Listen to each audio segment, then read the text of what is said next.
Olá, amigos de Ideal Espírita, bem-vindos a mais uma reflexão espírita do dia.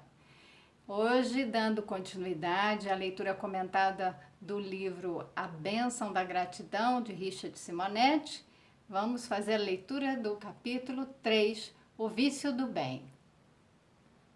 A máxima de Allan Kardec, fora da caridade não há salvação, registrada no capítulo 15 do Evangelho segundo o Espiritismo, é sem dúvida a bandeira da doutrina espírita, estimulando-nos ao esforço pela construção de uma sociedade melhor a partir do empenho de servir.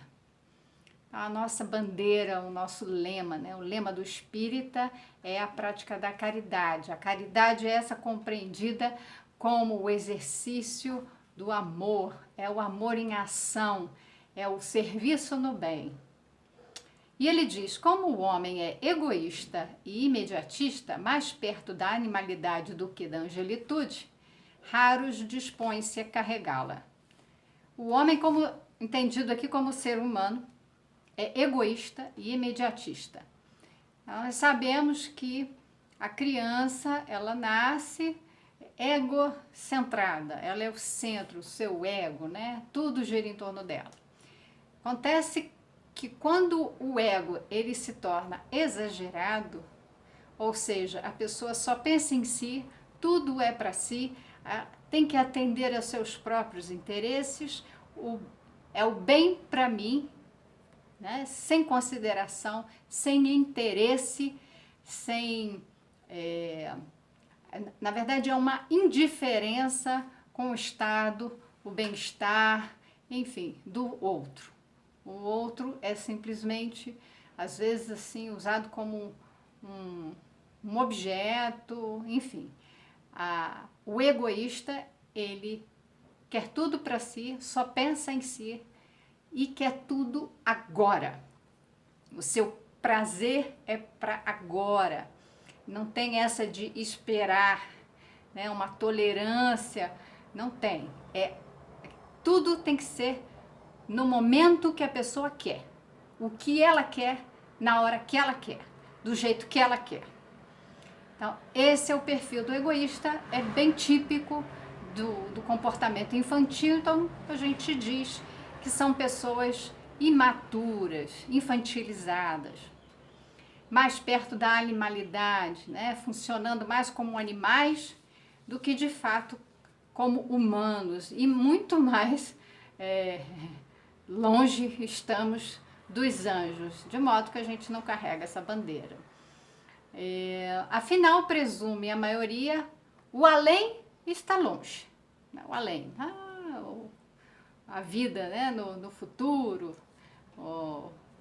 Há muito chão pela frente, anos de jornada de evolução, né? Antes de cogitar do que fazer hoje para não se complicar amanhã. Então, vou pensar no hoje, no agora, né, no imediato. Eu só estou vendo essa vida, a outra está tão longe, o que vai ser do meu futuro? Enfim, não há uma preocupação nesse sentido para quem é egoísta e imediatista. Não obstante, na atualidade, há alguns estudos sobre o assunto com interessantes constatações que devem merecer nossa atenção. Consideremos neste particular a importância de colocar em prática a máxima de Kardec, atendendo a duas vertentes. A primeira, longevidade. Pesquisas demonstram que as pessoas que se integram nos serviços em favor do próximo, em bases de voluntariado, vivem mais.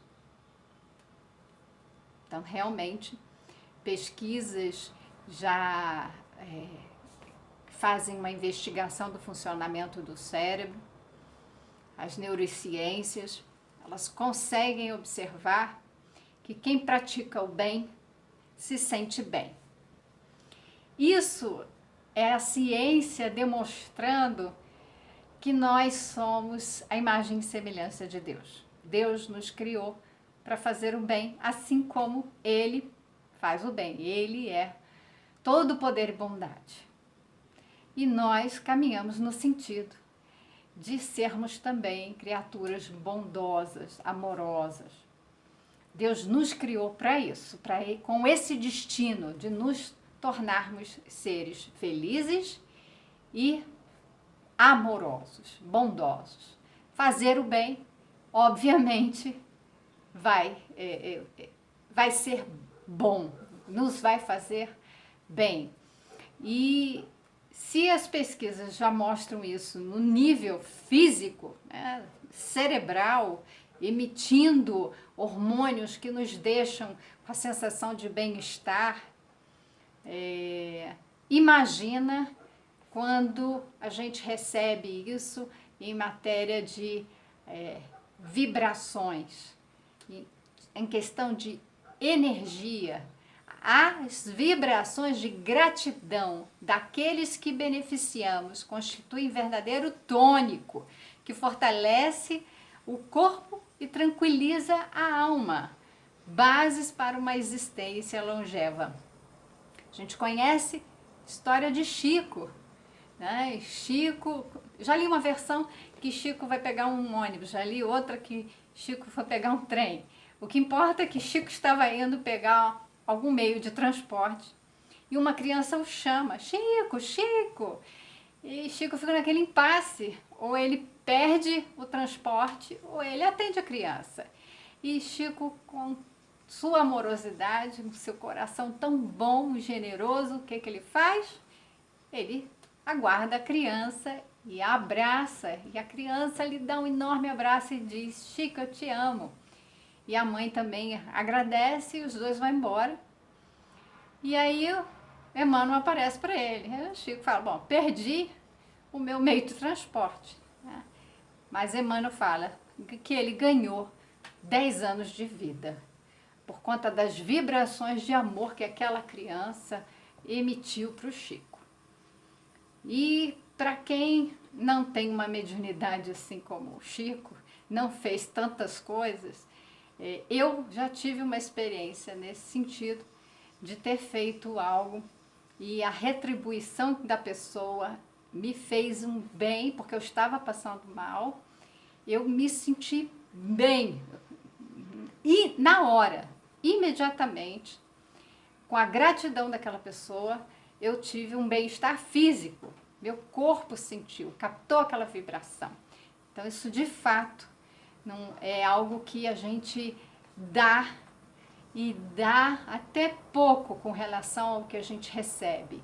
A gente recebe muito mais do que a gente imagina.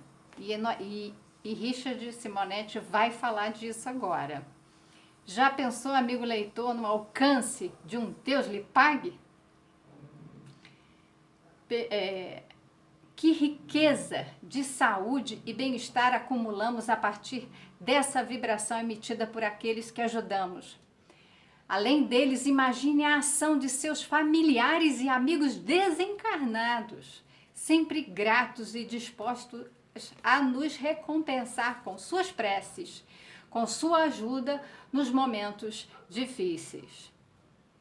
E há um detalhe, aqueles que pontificam nesse empenho, dedicados e perseverantes, estendem ainda mais sua existência. Isso porque são tão raros os que exercitam em plenitude a capacidade de servir, que o jeito é segurá-los o maior tempo possível em moratórias promovidas pelos mentores espirituais. Então, a moratória é quando a gente tem uma programação espiritual, está programado para desencarnar com um determinado momento, que só Deus sabe, e há uma reprogramação. O nosso planejamento reencarnatório ele é alterado para que a gente permaneça mais tempo aqui encarnado, exatamente porque nós estamos trabalhando, e ele coloca que afinal, como dizia Jesus, se a seara é grande e poucos os trabalhadores, é evidente que esses terão a preferência dos poderes que nos governam, estendendo-lhes a existência aos limites possíveis. Então, nossa existência vai ser estendida por mais alguns anos, dentro de um limite que é possível. Tem uma hora que o corpo já não suporta mais. Mas por quê? Porque a seara a quantidade de trabalho é enorme. Nós estamos num planeta que ainda requer muito trabalho de caridade, né? O trabalho de amor, de serviço ao próximo, porque a gente sabe do tamanho do sofrimento que ainda há aqui. E são poucos os trabalhadores. Então, aqueles que estão trabalhando, a gente sabe que Divaldo recentemente anunciou que recebeu uma moratória. O trabalho dele é uma obra, assim, que a gente também não tem dimensão do alcance. E essa obra, esse trabalho, precisa continuar, tá? Precisa haver um preparo para que, quando o Divaldo partir, essa obra continue, tá? Haja trabalhadores. E eu lembro também de uma situação em que uma senhora tinha uma doença e ficava acamada, não tinha como realmente sair do seu quarto e caminhar. E ela assistia televisão praticamente o tempo todo. Aí você diz, vou ficar deitada na cama assistindo televisão, só tem coisa ruim, assistindo os noticiários. Sabe o que ela fazia? Ela orava. Todas as pessoas que ela via nos jornais, nos noticiários, ela orava. E orava tanto, emanava vibrações de amor, de pedido de ajuda para aquelas pessoas que ela via que estavam em sofrimento, que os médicos eles não acreditavam. A doença que ela tinha era para ela ter muitas dores, agonizar, e ela não tinha qualquer dor. Você imagina que quando você ora, está ali a serviço de Deus, emitindo vibrações para as pessoas que estão em sofrimento, o que você tem de retorno? O alívio do próprio sofrimento. Ela não devia fazer ideia, mas ela estava fazendo o trabalho que ela conseguia. E achar que a gente não tem nada para fazer, uma oração é fazer algo. E fazer muito. Então, há sempre algo a se fazer. Por isso, Hermínio de Miranda, o grande escritor espírita, proclamava que há inúmeros companheiros fazendo serão, tá trabalhando, horas extras, aqui mourejando além do tempo que lhes foi concedido em abençoadas moratórias de serviço. Então, meu caro, se você quer prolongar a existência, sorva a largos goles o elixir da caridade. E a segunda é a sobriedade. As pessoas costumam procurar o prazer nos meandros do vício, o que sempre resulta em desajustes e dores. Ensina o velho aforismo: no fundo da taça dos prazeres sustentados pelo vício, há sempre o gosto amargo da insatisfação e do desajuste. Então, a gente precisa entender o que diz essa expressão, né? Essa frase. Pensa na taça da bebida alcoólica, né? Você vai beber, tem aquele prazer inicial da bebida alcoólica, mas no fundo da taça está ali o gosto amargo da insatisfação e do desajuste. O vício é um problema, né? É um desajuste, mostra um desequilíbrio daquele ser, que busca, que imediatista, né? Como ele falou, é o imediatista, busca o prazer naquele momento. Não há um trabalho para ser feliz, uma construção da felicidade que não é para agora, é mais para diante. A felicidade é dos espíritos puros, a gente ainda precisa chegar lá. Mas aqueles que querem aqui e agora vão buscar nas drogas lícitas ou ilícitas, porque o cigarro e a bebida alcoólica são drogas lícitas, são permitidas. E existem também os analgésicos, alguns remédios que são usados para anestesiar as nossas dores emocionais. E usa-se em excesso, fora aquelas drogas que são ilegais. Conversei certa feita com um paciente com um grave problema de enfisema pulmonar que produz intolerável falta de ar. E ele me disse que seu maior arrependimento era não ter largado de fumar 30 anos antes. Então, ele desenvolveu a doença por causa do fumo. Estava pagando um preço alto, alto demais, pelos fugazes momentos de tranquilidade que as baforadas de nicotina lhe proporcionavam. Há muitas pessoas que fumam porque elas dizem que com o cigarro elas ficam mais tranquilas. São pessoas que são muito ansiosas, mas ao invés de lidarem com a ansiedade delas, buscarem a causa do que está acontecendo, foi o que eu falei, encobre, né, anestesia, aquela dor emocional com alguma droga, seja com álcool, seja com cigarro. Não é fácil superar o vício, né? Já que ele se entranha tanto no corpo físico quanto no perispiritual. Ficam marcas no corpo físico que se degrada, né, como a doença no pulmão, e no perispírito que fica marcado. Além do mais, viciados desencarnados assediam os encarnados a fim de se satisfazerem, dificultando a recuperação. Aquela pessoa que já está ali desequilibrada, utilizando desses recursos para entorpecer os seus distúrbios, suas dores, seus problemas, elas usam de bebida, do cigarro, de outras drogas.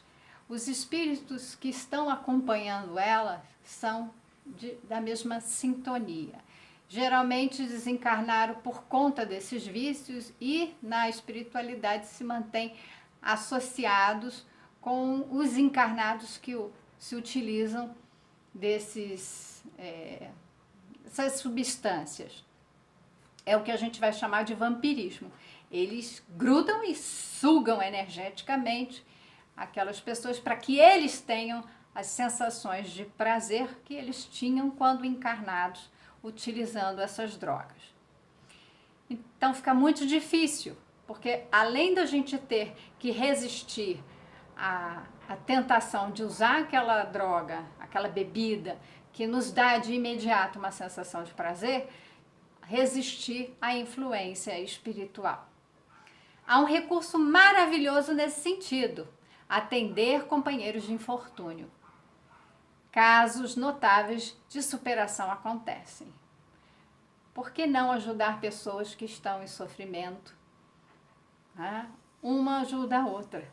Em geral, a disposição de servir fazendo algo pelo próximo é o caminho mais curto, mais acertado para vencer não apenas vícios, mas também perturbações, tristezas e angústias que nos infelicitam e nos comprometem. Então, vamos pensar que é preciso sim combater e há meios para isso. Para finalizar, pesquisadores constatam que o exercício da caridade e o fazer algo por alguém estimula os mesmos centros cerebrais responsáveis pela sensação obtida com vício. E mais, dizem que o bem-estar inerente à prática de uma boa ação tem duração de aproximadamente 4 horas. O vício que nos dá o prazer, a sensação é curta duração. Mas fazer o bem, se ativa as mesmas áreas, a gente sente o bem-estar, mas de longa duração. O ideal, portanto, é sermos viciados em praticar o bem, por isso que ele falou vício do bem, não deixando passar nenhum ensejo, seja no lar, na rua, na atividade profissional, na vida social. Não deixe passar uma oportunidade de fazer o bem.